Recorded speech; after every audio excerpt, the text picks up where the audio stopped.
السلام علیکم ویورز، ہمارے چینل پر خوش آمدید۔ بے حد دل فریب خوشبو اور ٹک ٹک کی بتدریج نزدیک ہوتی آواز پر ملاحت مصطفیٰ کا کی بورڈ پر چلتا ہاتھ رک گیا۔ اس نے اسکرین سے نگاہیں اٹھا کر سامنے اپنا بیگ بے نیاسی سے میز پر رکھ دی۔ انبساط پیرزادہ کو دیکھا اور پھر دیکھتی ہی رہ گئی۔ اوہ، اس نے ہونٹ سکوڑے۔ السلام علیکم، انبساط نے حسب عادت بڑے سلیقے سے کہا۔ وعلیکم السلام، ملاحت نے کہا۔ آج ٹون بھی بدلی ہوئی ہے۔ اس نے انبساط کو سرتاپا دیکھا، جس نے بند کالر کڑھائی سے بھرا ہوا کھلا کرتا یا شاید جبلہ پہن رکھا تھا، بلیک ٹائٹس کے ساتھ لمبی ہیل کا بند شوز، سلکی بالوں میں کرل ڈلوائے گئے تھے، گلاسز سر پر ٹکے تھے۔ اس کے چہرے پر رنگ تھے، آنکھوں میں چمک اور ہنسی۔ خود کو نارمل ظاہر کرنے کے لیے وہ نچلا ہونٹ دانتوں میں دبائے اب اپنی سیٹ پر بیٹھ کر لیپ ٹاپ کھول رہی تھی۔ ملاحت نے اپنا کام روک دیا۔ اب وہ یکسوئی سے اس کا چہرہ تک رہی تھی، یہاں تک کہ انبساط نے جھنجھلا کر جارحانہ انداز میں اس کی سمت دیکھا۔ کیا ہے، ایسے کیوں دیکھ رہی ہو؟ کام کرو اپنا۔ کام ہی تو کر رہی ہوں۔ کسی کا چہرہ پڑھنا، آنکھیں کھوجنا، حرکات و سکنات سے نتیجہ اخذ کرنا باقاعدہ علم ہے یار۔ تو میرے چہرے کو پڑھ کر تمہیں کون سی ڈگری ملنی ہے؟ اس نے پیروں پر پانی نہ پڑنے دیا۔ ڈگری نہ صحیح، خوشی تو مل سکتی ہے۔ اتنا جھلملاتا دمکتا چہرہ، روئیں روئیں سے سرشاری ٹپک رہی ہے۔ بلکہ ہو گئی تمہاری شاعری شروع؟ اس نے اس کی بات کاٹی اور پوری طرح اس کی طرف متوجہ ہو گئی۔ شاعری ہی صحیح، پر یاد رکھو، بھید دل کے کھولتی ہے، شاعری سچ بولتی ہے۔ ملاحت گنگنائی۔ تو آج کون سا بھید کھلا؟ یہی کہ تو پیا سے مل کر آئی ہے۔ ملاحت کی گنگناہٹ میں ہنسی بھی شامل ہو گئی۔ لو، خواہ دیر سے آنے کی یہ وجہ ہی تو نہیں ہو سکتی، بندے کے ہزار کام۔ بولتے بولتے اس نے دیوار گیر گھڑی کو دیکھا۔ وہ 11:30 بجے آفس آ جایا کرتی تھی، جبکہ اب سوئی 2 کے ہندسے سے بھی گزر چکی تھی۔ بجا فرمایا، بالکل درست، مگر اتنی بے خبری۔ ان دوسری وجوہات میں یہ خوشبو بھرا وجود، یہ ایکسٹرا سنگھار، یہ رکھتے کہیں اور پڑھتے کہیں جیسے پیر، یہ سب نہیں ہوتے۔ یہ مصنوعی بیگانگی اور مصروفیت کا ڈھونگ میری جان۔ ہم اوروں کی طرح اڑتی چڑیا کے پر گرنے کا دعویٰ تو نہیں کرتے، ہاں مگر اس بدلتے چہرے اور چال و آواز کے سیاق و ثبات کو جاننے کا دعویٰ ضرور کر سکتے ہیں۔ ملاحت نے اپنی گھومنے والی کرسی اس کی عین سامنے کر لی اور نیم تراس حالت میں مزے لے کر کہا۔ اس کا انداز اتنا پر یقین تھا کہ انبساط کا خود پر زبردستی سنجیدگی کا چڑھایا جانے والا چولا سرک گیا۔ اچھا تو پھر محترمہ چہرہ شناس خاتون، آپ کا علم کیا کہتا ہے؟ اسے سینے پر ہاتھ لپیٹ لیے۔ ملاحت پل بھر کو خاموش ہو گئی۔ وہ اس کے چہرے کو بغور دیکھ رہی تھی۔ تم مکر جاؤ گی، میرے بتلائے سچ کی نفی کر دو گی، مجھے تم پر اعتبار نہیں۔ اس نے ہاتھ بڑھا کر رائٹنگ پیڈ سے 2 کاغذ کھینچے۔ تم اپنا سچ اپنے کاغذ پر لکھ کر مجھے دو اور میں اپنا قیافہ تمہیں۔ ایک دوسرے کو دھوکہ دینے والی بات ہی ختم۔ ملاحت نے جملہ مکمل کرتے ہی لکھنا شروع کر دیا۔ انبساط کے چہرے پر مسکراہٹ آ گئی۔ بہت بدتمیز ہو تم۔ اب وہ بھی اس کی تقلید کر رہی تھی۔ پھر ملاحت نے 2 پرچیاں بنا کر اسے دیں اور انبساط نے اسے۔ ملاحت نے اردو جبکہ انبساط نے انگریزی کا سہارا لیا تھا۔ اگلے پل ملاحت کا کھنکتا کہکا کمرے میں گونج رہا تھا، جبکہ انبساط کی آنکھیں تحیر سے پھیلی ہوئی تھیں۔ پرچی نمبر 1، میری سکا نے انبساط پیرزادہ کو پرپوز کیا ہے۔ پرچی نمبر 2، انبساط پیرزادہ نے بقائمی ہوش و حواس بصد خوشی و احترام آج لنچ میں سے منظور کر لیا۔ انبساط پیرزادہ نے میر زکا کو پہلی مرتبہ اور بعد میں کئی مرتبہ اپنے دوست کمپوز فیض زیدی کے ساتھ دیکھا۔ وہ اپنی دھن میں مگن بہت تیزی سے فیض کے کمرے میں داخل ہوئی اور کاغذوں کا پلندہ ٹیبل پر پٹکتے ہوئے حسب عادت شروع ہو گئی تھی۔ تب فیض زیدی نے اس کی پشت پر ہلکے سے اخبار کا رول مارتے ہوئے اپنی موجودگی کا احساس دلایا تو وہ کرنٹ کھا کر پہلی سیدھی ہوئی۔ فیض کو دیکھا، پھر زکا کو جو یک ٹھک اسے دیکھ رہا تھا، حیرت، دلچسپی، احترام اور بری طرح متاثر۔ بس قسمت سے ہی تو تم شہرت کی ان بلندیوں پر پہنچی ہو جہاں تمہارا کوئی کام نہیں، ہر بوم کا عالم ملاقتہ ہو۔ بندے کو اندازہ ہی ہو جاتا ہے کہ سامنے مطلوبہ بندہ نہیں ہے۔ مجھ میں اور زکا میں ہر معاملے میں اتنا ڈفرینس ہے اور تمہیں کچھ دکھائی نہ دیا؟ میں کالا یہ گورا، میں موٹا یہ پتلا، میں باس یہ مہمان، یہ اتنی بڑی بڑی آنکھیں۔ بس وہ بھڑک گئی۔ میری اتنی ساری کوتاہیاں گنوا دیں اور آپ کی غلطی کوئی نہیں؟ باس کے کمرے میں باس کی چیز پر باس ہی بیٹھے گا نا؟ آپ نے اپنی جگہ پر انہیں کیوں بٹھایا؟ اور اگر فیض کی عقل گھاس چرنے چلی گئی تھی تو آپ کیوں بیٹھے یہاں؟ اس نے رخ موڑ کر زکا کے بھی لتے لے لیے اور وہ جو پہلے ہی سحر زدہ تھا فوراً غلطی تسلیم کرتے ہوئے کھڑا ہو گیا۔ I am sorry. ہونہا انبساط کا غصہ اب اوپر ہی چڑھنا تھا۔ اس نے باہر قدم بڑھائے۔ ارے رکو، ٹھہرو انبساط، ٹھہرو یار، 1 منٹ۔ فیض نے آگے بڑھ کر دونوں ہاتھ پھیلا کر جیسے اس کا راستہ روکا۔ اب خبردار جو میرا راستہ روکا تو میرے آنے اور جانے میں صرف اس اپنی کڑائی کی گھڑی فیض کی آنکھوں کے سامنے لہرائی۔ 29 منٹ رہ گئے ہیں اور وہ سرفراز آ کر کہہ رہا ہے وزیر داخلہ لائیو نہیں ہو سکتے، مصروف ہیں، میرا پورا فارمیٹ تیار ہے۔ اب 29 منٹ میں بلکہ 27 منٹ میں کیا کروں گی مجھے نہیں معلوم، جہاں سے مرضی لا کر دو۔ کیا لا کر دوں؟ وزیر داخلہ؟ فیض کا موڈ بہت ہی خوشگوار تھا۔ پوری بات سنا کرو، بلکہ یہاں کرسی پر بیٹھو زکا۔ پانی کا گلاس اس نے اشارہ کیا اور میر زکا تو نہ جانے کیوں ابھی تک حیران تھا۔ جلدی سے گلاس پیش کیا۔ یہ پیغام میں نے آج کے پروگرام کے لیے نہیں دیا، تم بلاؤ سرفراز کو۔ یہ تو وہ جو سیلاب متاثرین کے لیے میراتھن ہونی ہے اس کے لیے تھا، اور اس میں ابھی 3 دن ہیں۔ مہمان ہی مہمان، تم بھی ہر شے کو سر پر سوار کر لیتی ہو۔ فیض بالکل سامنے کرسی رکھ کر بیٹھ گیا۔ پانی پی کر انبساط کے حواس بحال ہوئے۔ سر پر سوار کیسے نہ کروں؟ پتہ نہیں تمہارا چینل کیسے نمبر 1 ہے، سارے کے سارے 2 نمبر لوگ بھرے ہیں، اور یہ سرفراز اس کی۔ فیض نے چھت پھاڑ کہکا لگایا۔ انبساط نے اچھنبے سے اس کی شکل دیکھی۔ ہنسنے کی کیا بات ہے؟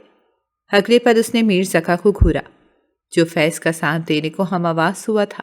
بولنے سے پہلے سوچو انبساط پیرزادہ، تم بھی ہمارے نمبر 1 چینل میں ہی کام کرتی ہو اس طرح تو۔ اچھا بس، انبساط نے ہاتھ اٹھا کر اسے روکا۔ بات سمجھ کر اس کے ہونٹوں پر بھی مسکراہٹ آ ٹھہری، بلکہ نہیں، مسئلہ حل ہو جانے پر وہ مطمئن ہو گئی تھی۔ جا رہی ہوں، ٹائم ختم، ابھی میک اپ باقی ہے۔ وہ تیزی سے کھڑی ہوئی۔ ارے اس سے تو مل لو میرا best friend Mir. Hello, I am sorry, میں اپنے پروگرام کے حوالے سے بہت حساس ہوں، آپ پلیز بیٹھیں، مگر یہاں گیسٹ چیئر پہ، ورنہ کسی اور کو بھی غلط فہمی ہو جائے گی۔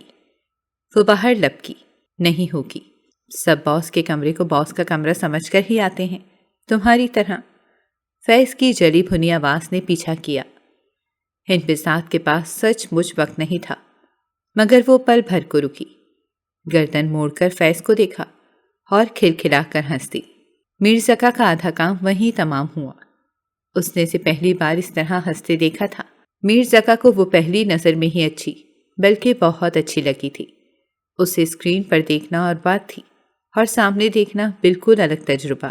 سنجیدہ چہرہ، کاٹدار جملے، برجستگی، صاف کوئی مقابل کو زیر کرتی ذہین آنکھیں۔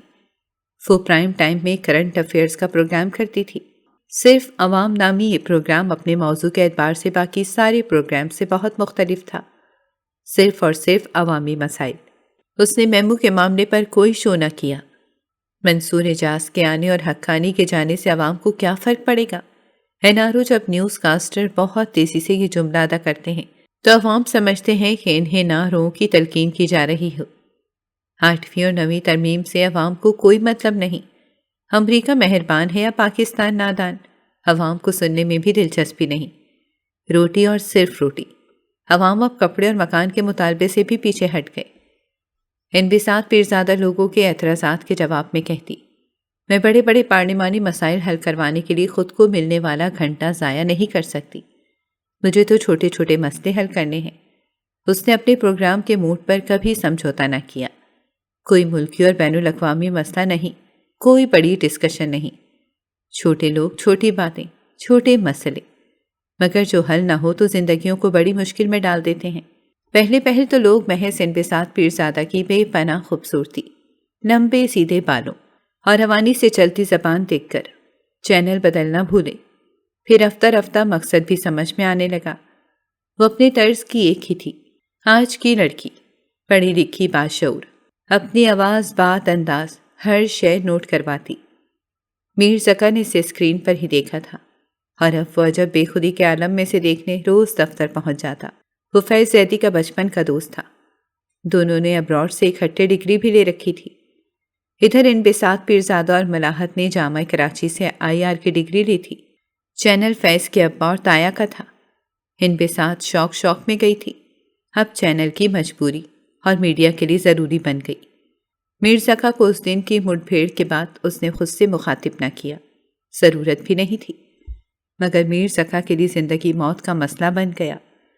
اسے لگتا کہ اس کی ساری دنیا انبساط پیرزادہ کے گرد ٹھہر گئی ہے، اور میر زکا وہ کون سا کم تھا؟ ملک کے بڑے قبیلے کے سردار کا سب سے چھوٹا بیٹا، جو زیادہ تر ملک سے باہر رہا، جو سال کے سال بس ملنے جلنے، محض موڈ بدلنے کو پاکستان کی طرف منہ کرتا تھا، مگر اب کی بار منہ کے بل گرا۔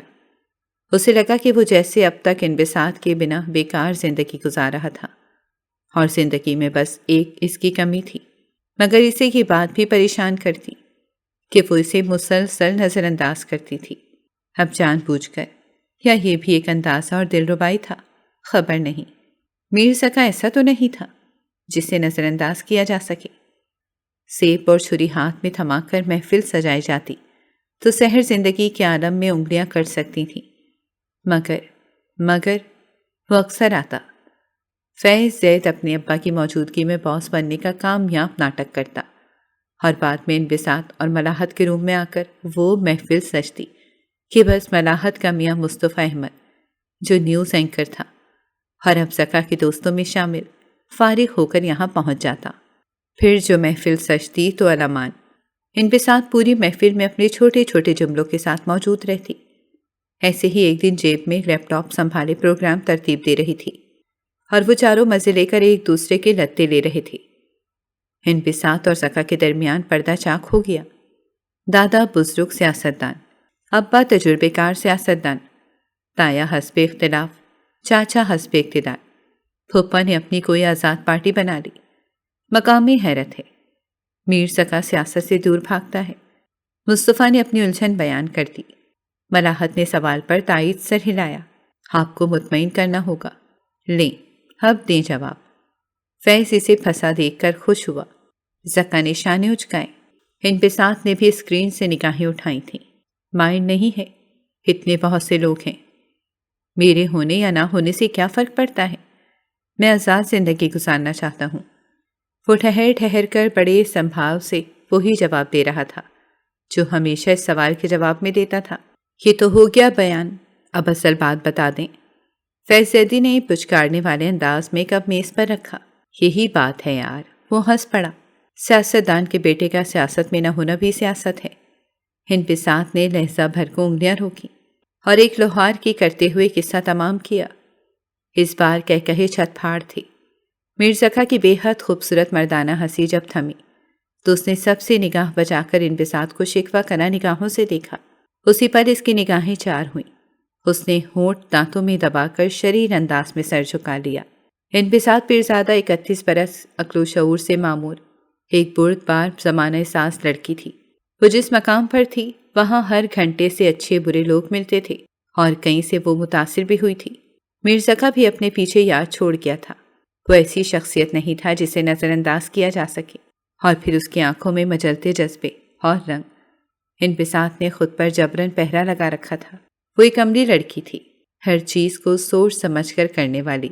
پسندیدگی نے محبت بن کر دل کے کواڑ پر زوردار دستک دی تھی، مگر اس نے کواڑ نیموا کرنے سے پہلے ہر پہلو کو اچھے طریقے سے جانچ لیا تھا، جمع تفریق کے سارے مسئلے حل کر لیے تھے۔ یہ سچ تھا، اور جس کا اعتراف اس نے ملاحت کے سامنے بلا جھجک کر دیا تھا۔ تم نے دیکھا ہوگا، شوبز کی بہت سٹائلش پڑھی لکھی جینیس، ہر دل عزیز خواتین کے لائف پارٹنرز کسی نہ کسی حوالے سے بہت عام ہوتے ہیں۔ دولت مند ہوں گے تو بڈھے اور بد شکل، جوان ہوئے تو اسمگلرز، بیوی سے کم حیثیت، بیوی انہیں جس طرح مرضی پورٹریٹ کرے، بیوی سے کم تری کا احساس ان کے پورے وجود پر کسی لیبل کی طرح چپک جاتا ہے۔ عجیب احمقانہ جوڑی دکھتی ہے۔ میاں بیوی جب گاڑی کے دو پہیے ہیں تو دونوں کو ایک ہی کمپنی کا ہونا چاہیے۔ بھانمتی کا کنبہ کیوں جوڑیں؟ شاید جب میں پہلی بار، ابھی تو یادداشت کے پردے میں بھی نہیں، مگر یہ سوچ لیا تھا میں کسی بھی حوالے سے بے جوڑ رشتہ نہیں بناؤں گی۔ عمر، شکل، تعلیم، حیثیت میں مجھ سے اوپر نہ سہی، برابر تو ہونا چاہیے۔ میری اب تک کی زندگی میں ہر چیز میرے معیار کی ہے، الحمدللہ۔ اللہ نے جو تمام چیزیں اپنی پسند سے دیں، میرے ہوش سے پہلے وہ ہر لحاظ سے مکمل ہیں۔ اب جبکہ یہ ایک رشتہ جو مجھے خود جوڑنا ہے، تو اسے میں الگ راستے پر جا کر کیوں بناؤں؟ اسی لیے تمہیں میر سکا اپنے لیے بہتر لگ رہا ہے۔ ملاحت جو از حد حیران تھی، وہ مشکل بولنے کے قابل ہوئی۔ ہاں، انبساط نے صرف ایک لفظ کہا، جو تم اس قدر کلیئر ہو اپنے پوائنٹ آف ویو میں۔ ہوش سنبھالنے سے آج تک تو میری پیاری، غلطی تو تم کر رہی ہو۔ ملاحت نے تعصب سے انکشاف کیا۔ کیسی غلطی؟ انبساط کی آنکھیں حیرت سے پھیل گئیں۔ ایک بالکل الگ کلچر یار، زبان کا فرق، لباس کا، کھانے پینے، رہنے سہنے، اٹھنے بیٹھنے، اور وہ سب لوگ تم سے بالکل الگ ہیں۔ تم ایک شہری لڑکی، اس کا تعلق ایک قبیلے سے ہے، اور یہ قبائلی جتنا مرضی پڑھ لیں، جتنے مرضی ماڈرنائز ہو جائیں، اپنی روایات سے انچ پیچھے نہیں ہٹتے۔ تم نے تو سوشیالوجی پڑھ رکھی ہے، مادی تبدیلی کو تو لوگ قبول کر لیتے ہیں، مگر غیر مادی تبدیلی، خدا کے لیے انبساط وہ بہت اچھا ہے، مگر تمہاری سیٹنگ ناممکن یار۔ انبساط پر خاک اثر نہ ہو۔ وہ سارا وزن کرسی کے پیچھے پیروں پر گرائے اپنے ہاتھ میں موجود پین سے کھیلتی رہی۔ ہمارے درمیان محبت ہے جو دن بدن پروان چڑھ رہی ہے، اور یہ محبت امر بیل کی طرح ہر دن میرے وجود کو ڈھانپتی جا رہی ہے۔ انبساط کے لہجے میں سرشاری تھی۔ ملاحت کی جان جل کر خاک ہو گئی۔ تمہیں شاید خبر نہیں، امر بیل جس سے لپٹ جائے وہ وجود اپنا آپ کھو بیٹھتا ہے، تو یہی تو محبت ہے یار۔ وہ جیسے مطمئن ہو گئی۔ تم نے وہ ڈرامہ دیکھا ہے جس میں ہمایوں سعید باہر ملک سے بیوی لا کر اسے قبیلے کے قلعے میں قید کر لیتا ہے؟ میں ڈرامے کب دیکھتی ہوں، میر سکا ہمایوں کب ہے، اور میں ہیروئن نہیں ہوں، اور تم میرے آگے کیسے بول رہی ہو؟ میر کے سامنے تو اس کی تعریفیں کر کے پاگل ہو رہی ہوتی ہو۔ میں بتاؤں گی میر کو تم دوغلی ہو۔ میں دوغلی نہیں ہوں، میر واقعی بہت اچھا ہے، وہ ہر لحاظ سے تمہارے لائق ہے، بلکہ لائق ہوتا، مگر اس کا وہ قبائلی بیک گراؤنڈ۔ تم اس کے خاندان کے مردوں کو بایو ڈیٹا تو نکالو ذرا۔ ملاحت بے بس ہو جاتی۔ جانے تو ملاحت مصطفیٰ، مجھے لمحوں کو جینے دو۔ فائنلی میری زندگی میں محبت آ گئی، وہ بھی بہت ساری۔ اس نے کچھ سچائی اور کچھ ٹھٹائی کا مظاہرہ کرتے ہوئے ملاحت کو، بلکہ خود اپنے آپ کو تو مطمئن کر لیا تھا، مگر ماما پاپا کے سامنے، بھائی اور بھابھی کے سامنے ان سب کا رویہ ایسا تھا جسے اچھی خاصی عقل و خرد والی انبساط ایک صبح اٹھی تو پاگل ہو چکی تھی۔ اول تو اسے اس بات میں بہت دن لگے کہ کم از کم ماما پاپا ایک بار میر سکا سے ملنے۔ جب میں اسے کسی قسم کا تعلق نہیں رکھنا چاہتا تو مل کر ٹائم ویسٹ کیوں کروں؟ وہ قطعیت سے بولے، بابا میری خاطر بس ایک بار۔ وہ ملتجی لہجے میں بولی، میں تمہاری خاطر ہی تو اس سے ملنا نہیں چاہتا۔ وہ ٹانگ پر ٹانگ چڑھا کر اخبار میں مگن ہو گئے۔ یعنی اب مزید بات نہ ہوگی؟ ماما آپ تو مجھے سمجھنے کی کوشش کریں۔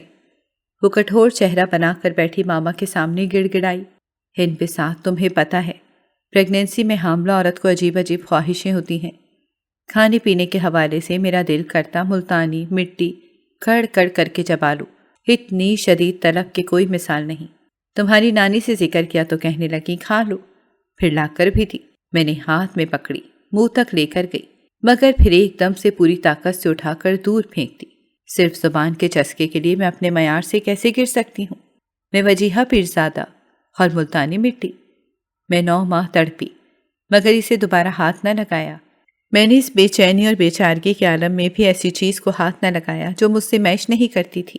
تمہیں یقیناً اپنی ضرورت لگتا ہوگا، مگر وہ تمہارے لیے صحیح نہیں ہے۔ اتنا لمبا جواب؟ وہ جو الجھن بھرے انداز میں ماما کا چہرہ تک رہی تھی، جھٹکے سے اٹھی اور صوفے پر پیر اوپر کر کے بیٹھ کر رونا شروع کر دیا۔ پہلے صرف سوسو کی آواز، پھر ایک آدھ ہچکی، پھر جسم لرزنے لگا۔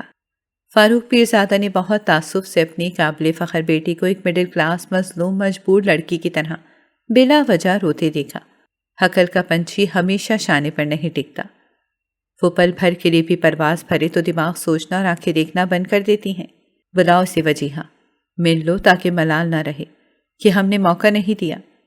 اور تم انبساط، وہ انگلی اٹھا کر تنبیہ انداز میں بولے، ہو سکتا ہے وہ تمہارے کہے سے زیادہ اچھا نکلے، مگر اس کے باوجود میں قائل نہیں ہوں گا۔ وہ کمرے سے نکل گئے۔ وجیہہ بہت تعصب اور حیرانی سے اسے دیکھے جا رہی تھی۔ وہ برا نہیں ہے ماما، اس سے ملے تو صحیح آپ۔ بس انہوں نے اسے روک دیا۔ تمہیں پتہ ہے تمہیں اس وقت اس طرح روتے دیکھ کر مجھے کیا خیال آ رہا ہے؟ ایک ان پڑھ جاہل عقل سے پیدل، بلکہ اگر تمہیں سننے کا حوصلہ ہو تو۔ وہ پل بھر کو رکی۔ تم نے دارالامان والا شو کیا تھا نا؟ گھر سے بھاگی لڑکیاں، نوعمر بہت ناسمجھ بچوں والی عورتیں، اور تمہیں نے سوال اٹھایا تھا کہ آخر ایسی ضدیں باندھتے ہوئے ہر رشتے کو نظر انداز کر کے لڑکیاں نئے رشتے کو سب پر حاوی کیسے کر لیتی ہیں؟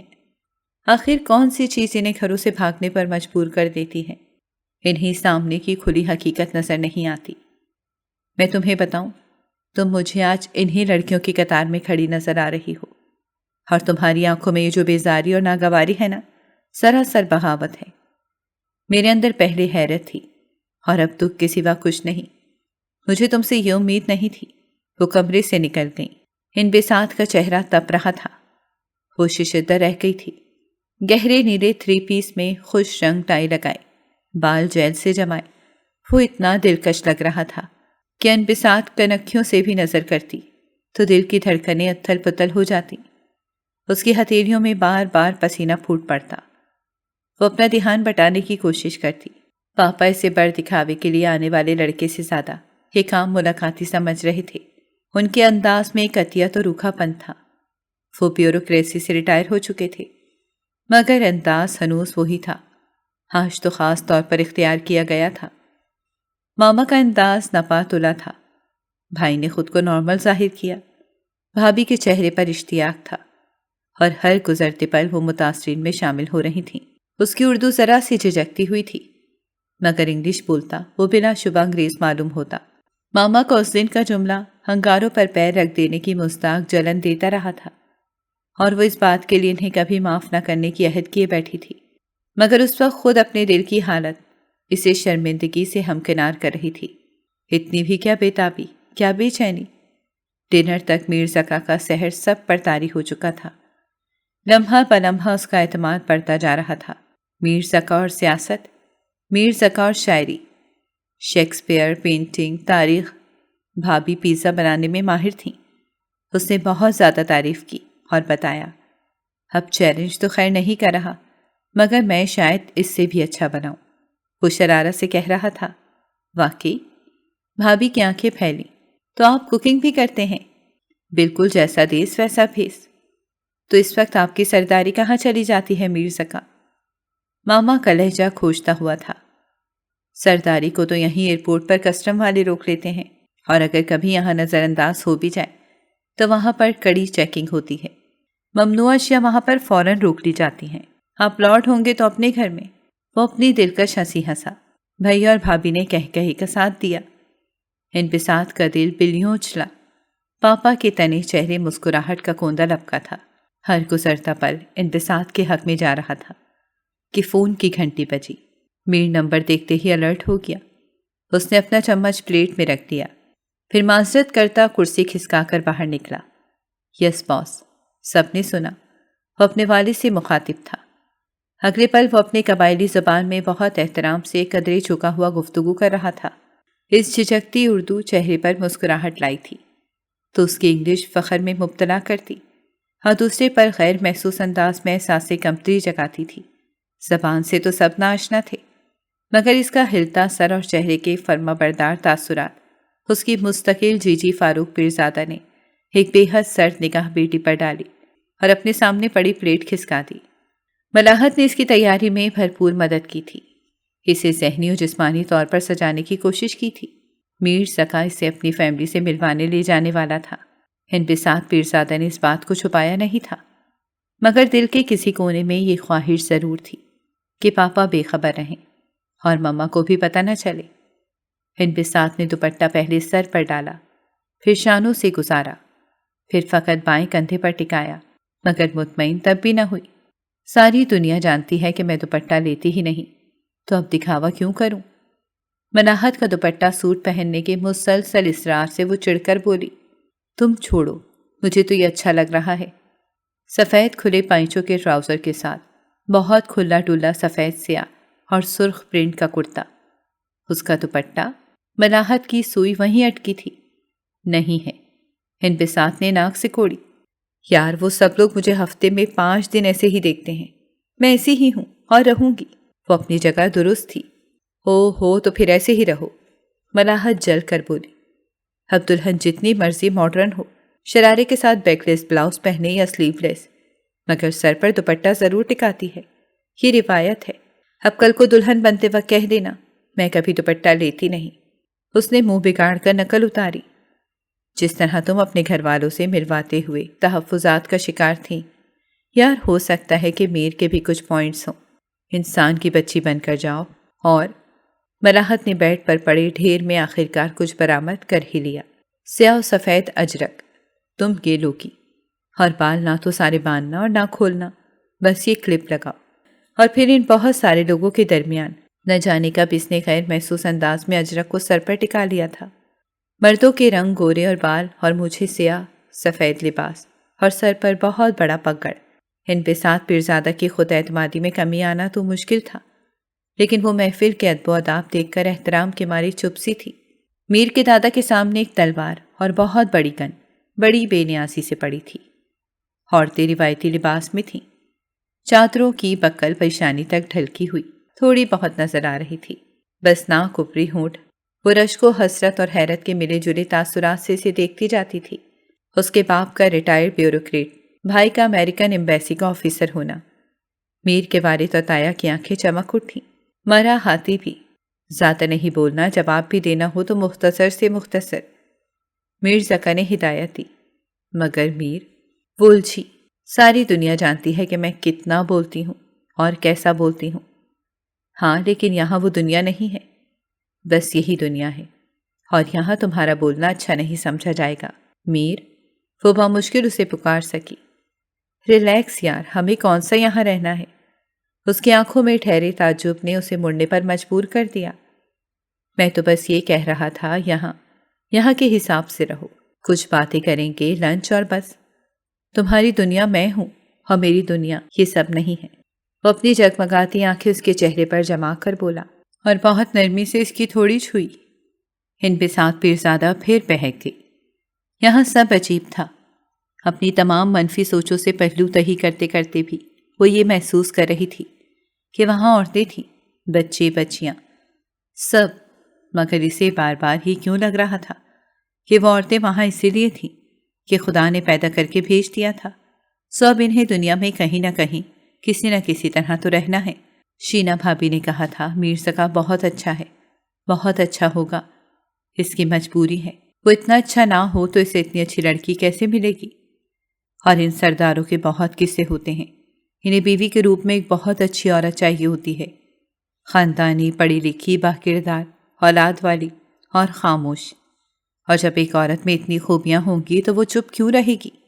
بولے گی، مگر بولنے کی اجازت نہیں ملتی، اور جو بلا اجازت بول پڑے تو بلا اجازت بولنے والے کو سزا تو مل سکتی ہے نا۔ صالح صاحب نے واقعی بہت بڑا ہاتھ مارا ہے۔ اب پتہ نہیں یہ جملہ تعریفی تھا یا، اور خود کو بامشکل کمپوز کرتی انبساط اب مشکل میں پڑ گئی تھی۔ خود پر غصہ آ رہا تھا۔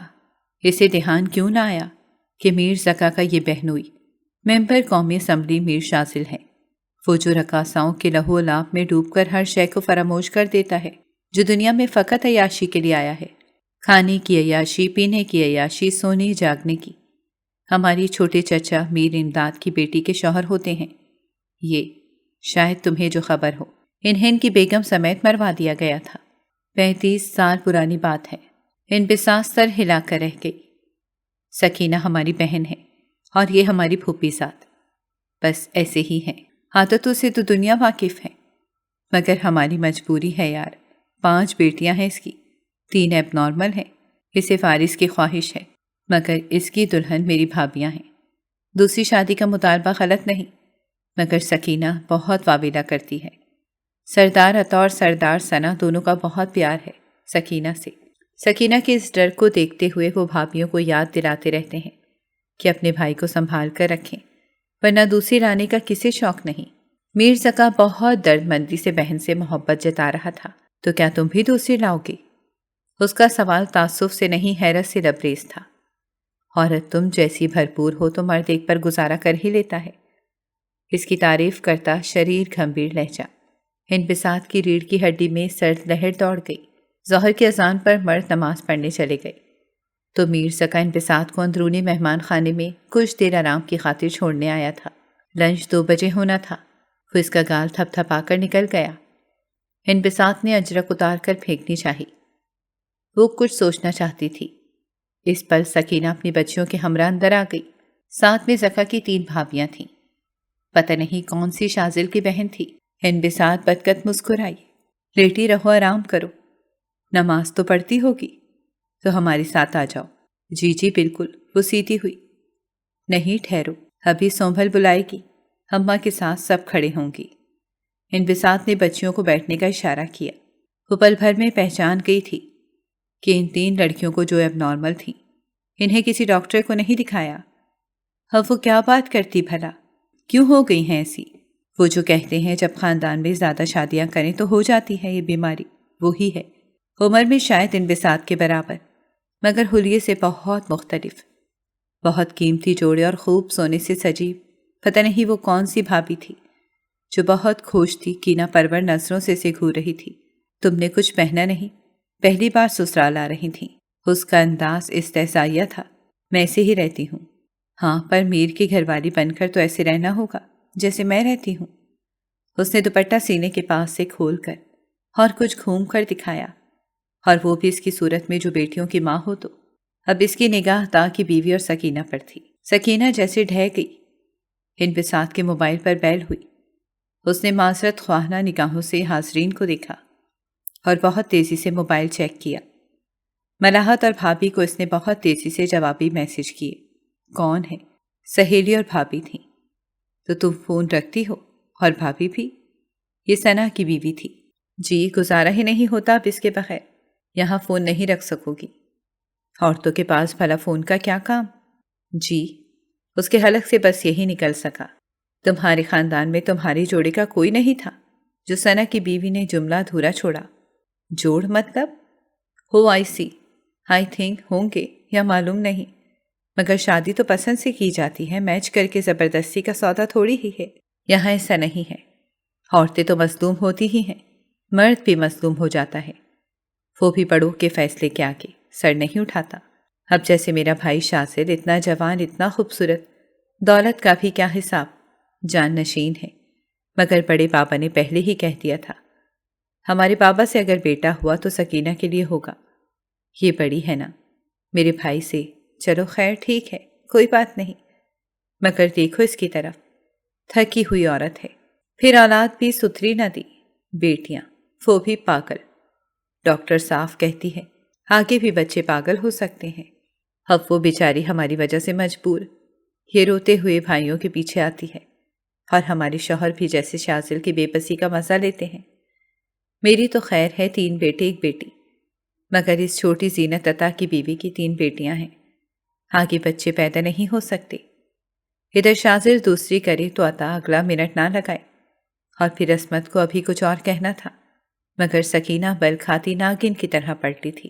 اتنا بھی دودھ کا دھلا نہیں ہے آپ کا بھائی، سارے کام پورے ہیں اس کے، اور ہاں تو کیوں نہ کرے، جوان مرد ہے۔ گھر میں ایسی بسی عورت ہوگی تو اسے لاکھ نہ کرنے دیں تمہارے بھائی سے حق بات۔ سکھ تو تمہیں بھی کب ہے، بھائی گھر آتے ہیں تو بہنیں خوشی مناتی ہیں، پر اسے یہاں دیکھو تو دل جلتا ہے۔ باہر وہ کم از کم خوش تو رہتا ہے۔ میں بتاتی ہوں ابھی بھائیوں کو۔ دیوانوں کی طرح باہر کو لپکنے لگی تو ثنا کی بیوی نے پکڑ لیا اور اپنی بولی میں سمجھانے لگی۔ وہ زینت اور عصمت کو انبساط کی طرف متوجہ ہوئی۔ کیا ہم غلط کہہ رہی ہیں بہن؟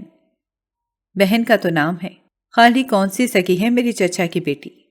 یہ سب تو چاہیں گے ہمارا بھائی بغیر وارث مرے، تو پہلے چاچا کا سارا نام ان کے قبضے میں، پھر پھوپھی کا بھی، مگر ہم اتنی آسانی سے ہار نہیں مانیں گے۔ تم کہو کیا غلط ہے؟ انبساط کا دماغ جیسے سن ہو رہا تھا۔ وہ حق و تک تھی، تندرست اولاد کے لیے تو شادی کرنے میں کوئی حرج نہیں، بیٹا بیٹی تو خیر برابر ہوتے ہیں، مگر خدا کا شکر ہے وہ بچیاں ٹھیک ہیں نا۔ وہ اب کیا کہتی ہیں؟ یہی تو ہم کہتے ہیں۔ دونوں نے وہ مارا انداز میں ہاتھ پر ہاتھ مارا۔ نماز کے بعد کھانا لگا دیا گیا۔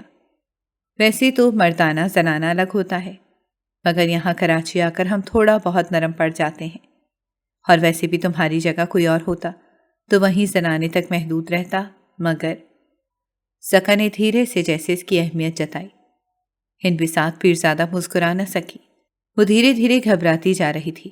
بہت بڑی ڈائننگ ہال کے سائڈ پر 6 کرسیاں اور گول میز تھی۔ سکینہ اور متعدد ملازمائیں بچیوں کو کھانا کھلانے میں بے حال ہو رہی تھیں۔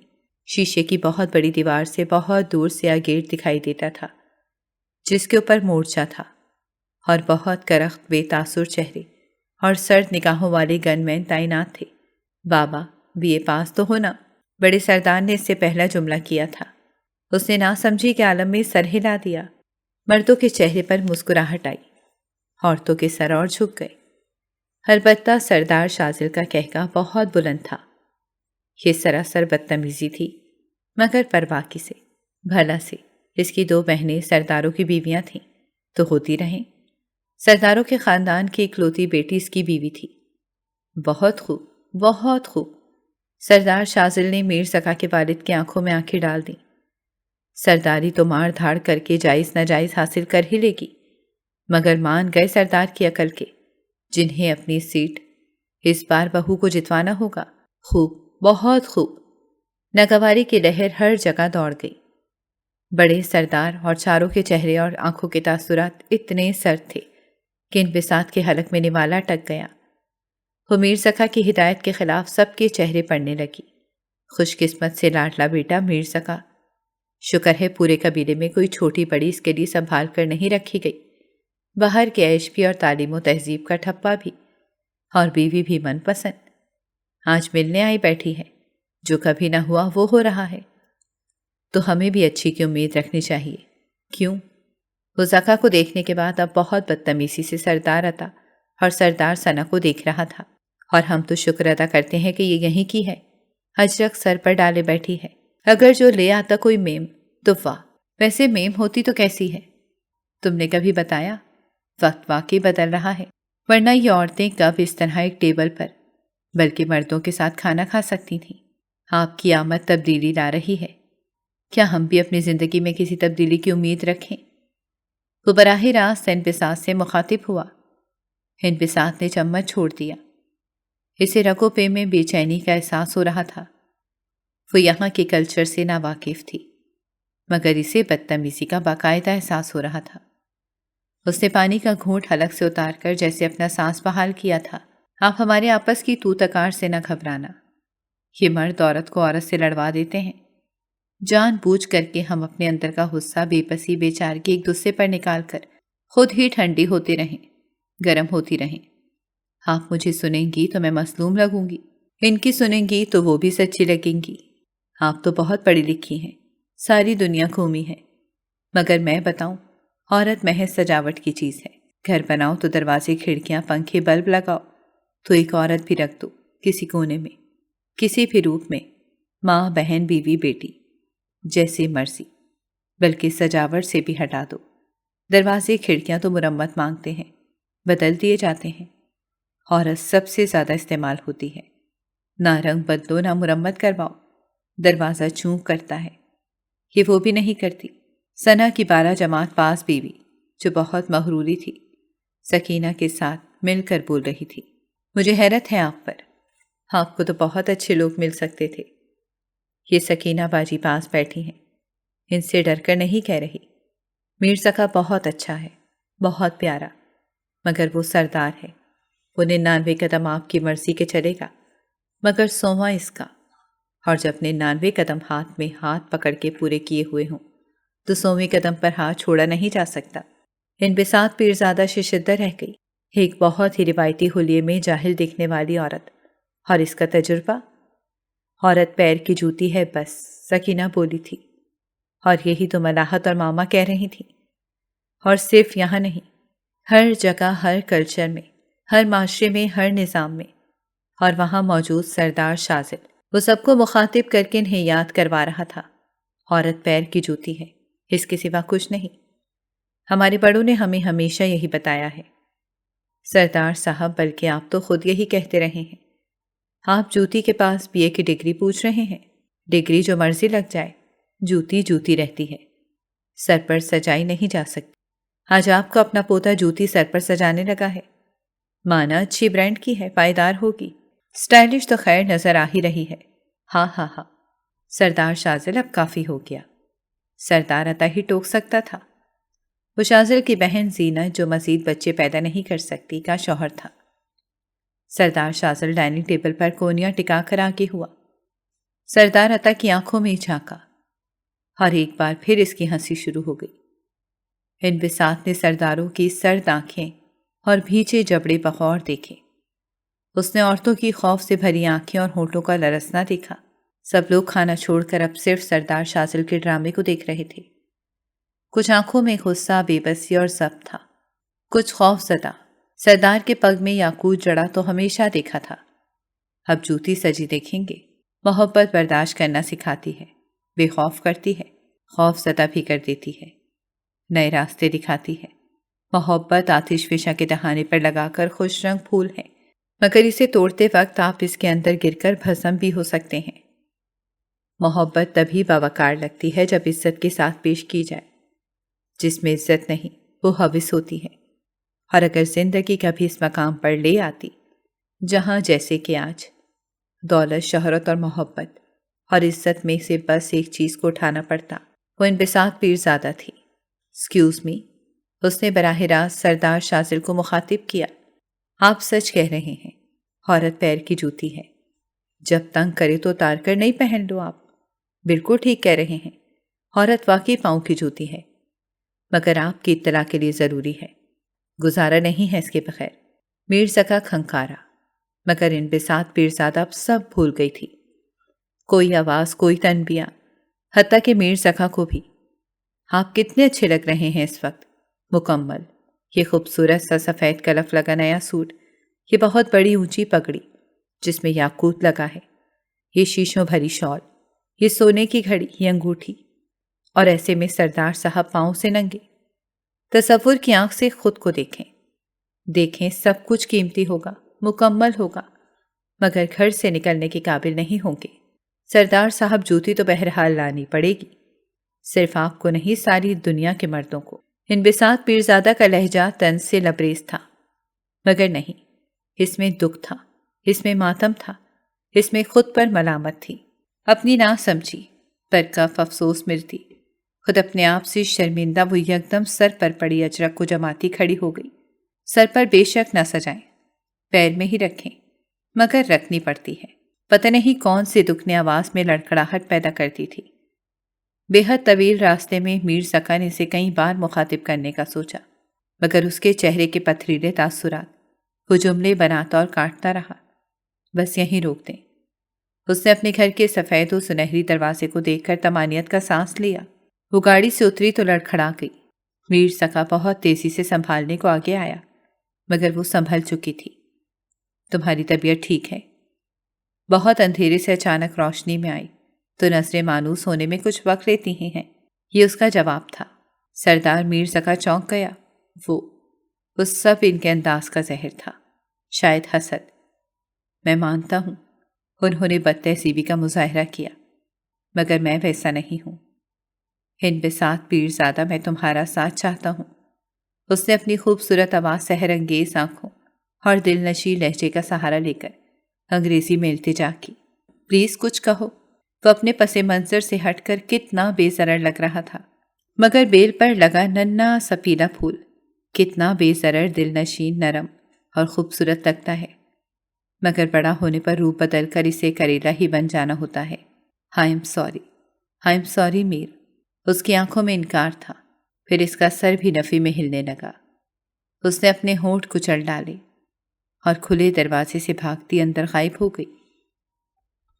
اگر آپ کو ہماری کہانیاں پسند آ رہی ہیں تو ہماری چینل کو سبسکرائب کریں اور بیل آئیکن کو پریس کرنا مت بھولیے گا تاکہ ہماری ہر کہانی آپ تک بر وقت پہنچے۔